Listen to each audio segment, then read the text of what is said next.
مشاهدينا الافاضل، اهلا ومرحبا بكم. نشرة اخبار الفضاء الاريترية لهذه الفتره يصحبكم فيها محمود عبد الله بكفاح، والتي نستهلها باهم وابرز العناوين.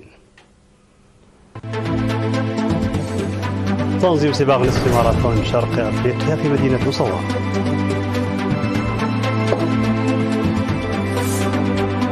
تشييد مشروع مياه الشرب في دبري ملوك عنسبة.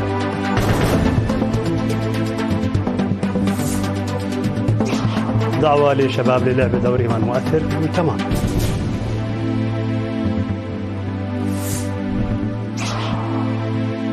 الرئيس الإيراني يؤكد أن بلاده لا تسعى إلى امتلاك أسلحة نووية.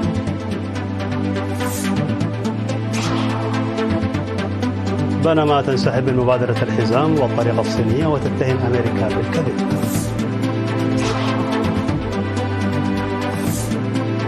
دول البلطيق تنفصل عن شبكة الكهرباء الروسية وتنضم إلى أوروبا. مرحبا بكم من العناوين إلى تفاصيل. نظم في مدينة مصوى اليوم سباق نصف ماراثون شرق أفريقيا بمناسبة الذكرى 35 لعملية فنقل. شارك في سباق نصف الماراثون 89 عداء من إريتريا ويوغندا وكينيا وجنوب السودان من الجنسين. وقد فاز في السباق عضو نادي الإقليم الجنوبي العداء الأولمبي سامسون أماري، وذلك للمرة الثالثة تواليا، بينما حاز العداء أفورقي برهاني على المركز الثاني والعداء اليوغندي سيلاس بوشي على المركز الثالث. وفي سباق 10 كيلومترات للسيدات فازت العداء يوردانوس هايلة سلاسي بالمركز الأول، ودولشي تسفو بالمركز الثاني، وكلاهن من نادي دندن بوزارة الدفاع، وماريا علي من نادي الإقليم الأوسط في المركز الثالث. وفي سباق البرا أولمبيك فاز المتسابق سبهاتو كاساتي بالمركز الأول، وتيدروس أراغاي بالمركز الثاني، وتسفه والتخلي بالمركز الثالث. وقدمت في الختام الكؤوس والجوائز المالية والشهادات التقديرية للفائزين. هذا وستستمر احتفالات ذكرى عملية فنقل 35 التي بدأت في 26 من يناير بمختلف الفعاليات حتى يوم الأحد 9 من فبراير. اكتملت في إقليم جنوب البحر الأحمر الاستعدادات لتنظيم انتخابات إدارات الضواحي ولجان القرى. وأوضح حاكم الإقليم السفير محمد سعيد منتاي أن إدارة الضاحية والقرى جزء هام في الهيكل الإداري، ويجب أن يتمتع المنتخبون في هذا المستوى الإداري بالمسؤولية والتفاني. كما أوضح القيام بحملة توعية انتخابية في 30 إدارة ضاحية، مشيرا إلى إجراء الانتخابات في مديرية الرعتة من 11 وحتى 20 من فبراير، ووسط دنكاليا من 14 وحتى 21 من فبراير، وجنوب دنكاليا من 13 وحتى 23 من فبراير، وفي عصب في 25 من فبراير. وأشار إلى إجراء انتخابات محصلي الضرائب في جميع المناطق، داعيا إلى توخي المسؤولية والمساواة الجنسية في الانتخابات.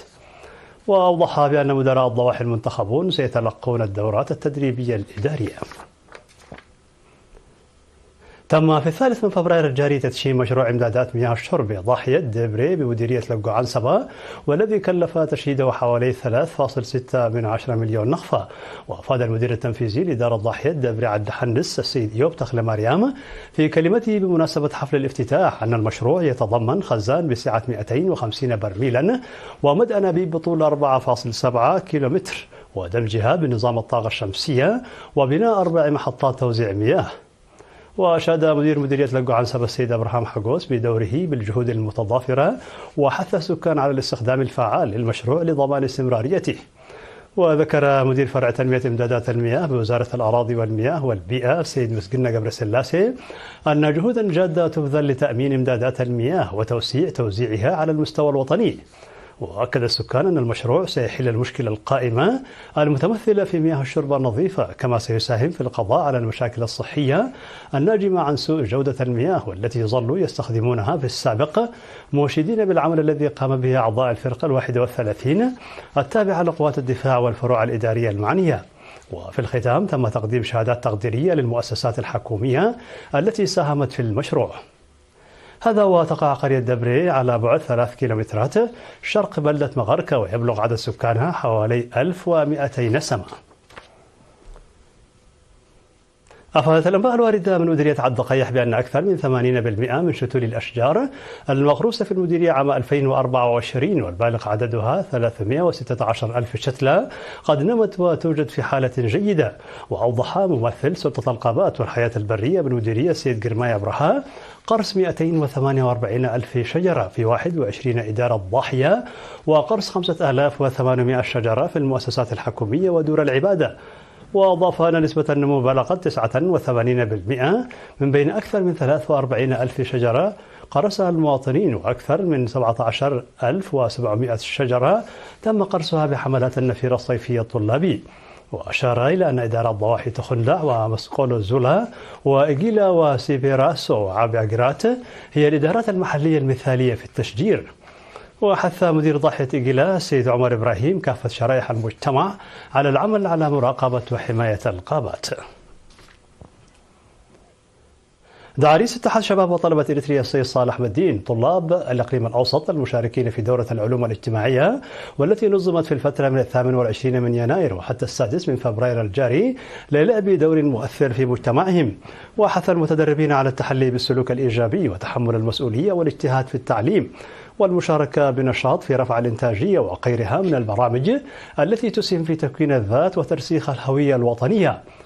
هذا وقد شمل التدريب مواضيع عدة عن الوطن والوطنية والشباب والخدمة الوطنية وأركان الميثاق الوطني وتقنية المعلومات ومعنى الأيديولوجيا والمفاهيم السياسية والفلسفة والدين وتاريخ اتحاد الشباب والطلبة.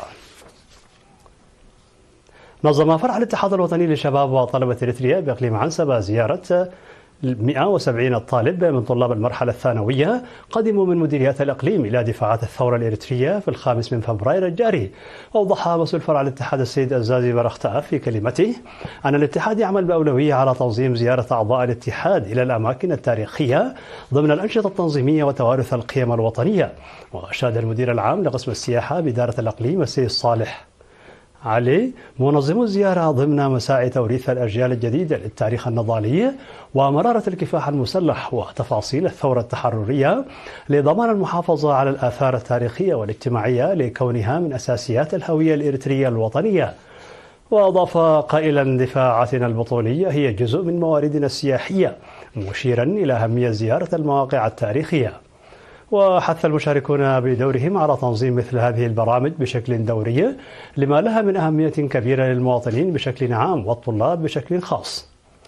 هذا وتعد دفاعات قنفلوم التي تقع على بعد حوالي 5 كيلومترات من مديرية حمل مالو موقعا تاريخيا شهد معارك ضارية بين الثوار وقوات العدو بدءا من عام 1975 بما في ذلك القتال الذي دار لأكثر من 30 يوما في عام 1976.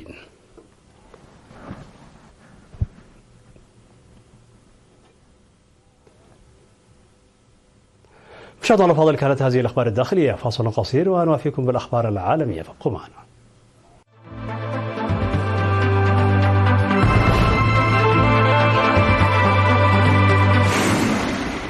مرحبا بكم على الصيد العالمي. جدد الرئيس الإيراني مسعود بزشكيان التأكيد على أن بلاده لا تسعى لامتلاك أسلحة نووية وذلك ردا على تحذيرات الرئيس الأمريكي دونالد ترامب الأخيرة بشأن البرنامج النووي الإيراني. وجاءت تصريحات بزشكيان خلال لقاء مع دبلوماسيين أجانب في طهران حيث شدد على أن التحقق من هذه المسألة مهمة سهلة وذلك بعد يوم واحد من دعوة ترامب إلى اتفاق نووي سلمي خاضع للتدقيق مع إيران. بدوره أعاد ترامب الثلاثاء الماضي فرض سياسة الضغوط القصوى على طهران مدعيا أن الأخيرة تسعى لامتلاك أسلحة نووية وهو ما نفته إيران مرارا وتكرارا. وردا على إعادة فرض سياسة الضغوط القصوى انتقدت إيران الخطوة الأمريكية معتبرة أنها ستفشل مجددا كما أكدت على التزامها بسياسة عدم السعي لامتلاك أسلحة نووية مشيرة إلى أن برنامجها النووي يهدف لأغراض سلمية فقط. أعلن الرئيس البنمي خوسيه راؤول مولينو انسحاب بلاده من مبادرة الحزام والطريقة الصينية في خطوة تأتي بعيد أيام من استقباله وزير الخارجية الأمريكي ماركو روبيو الذي تسعى بلاده للحد من نفوذ بكين على قناة بنما.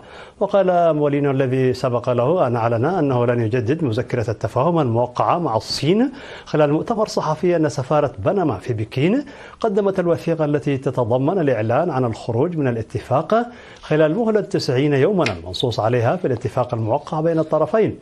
كما اتهم الرئيس البنمي حكومة الولايات المتحدة بإطلاق أكذوبة عندما زعمت وزارة الخارجية الأمريكية أن السفن الحكومية الأمريكية سيكون بإمكانها عبور قناة بنما دون دفع رسوم. وتضاربت الأنباء بشأن عبور السفن الحكومية الأمريكية قناة بنما من دون رسوم، فقد أعلنت واشنطن أن السلطات البنمية أبلغتها بهذا القرار عقب تهديدات وضغوط مارستها إدارة الرئيس دونالد ترامب، لكن هيئة قناة بنما سارعت إلى نفي ذلك.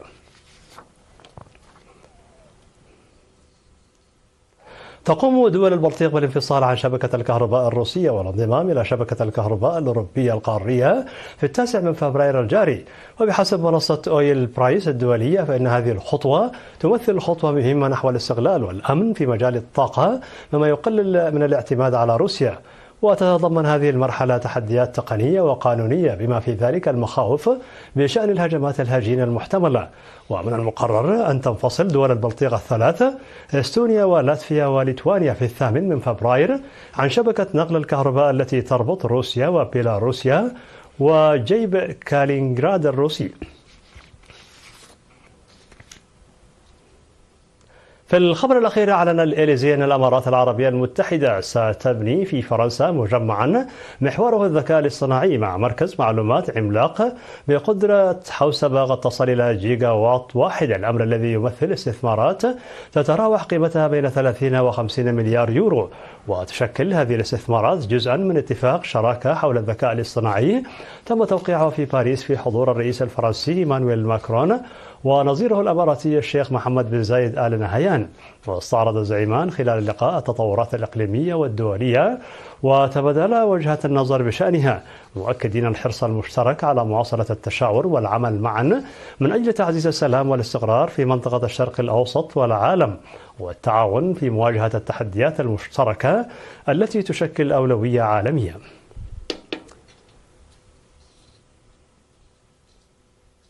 في نهاية النشر لكم تذكير بأبرز ما جاء فيها من عناوين. تنظيم سباق نصف ماراثون شرق أفريقيا في مدينة بوسوة.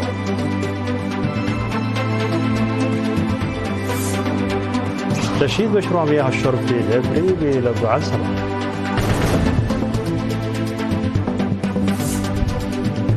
دعوة للشباب للعب دورهم المؤثر في المجتمع.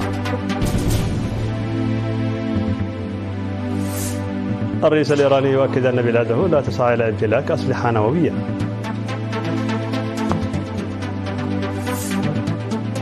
بنما تنسحب من مبادرة الحزام والطريقة الصينية وتتهم أمريكا بالكذب.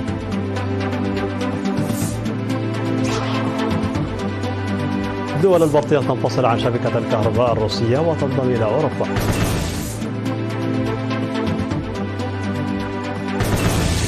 مشاهدينا الأفاضل، بهذا نكون قد وصلنا بكم إلى نهاية النشرة. شكرا على حسن متابعتكم.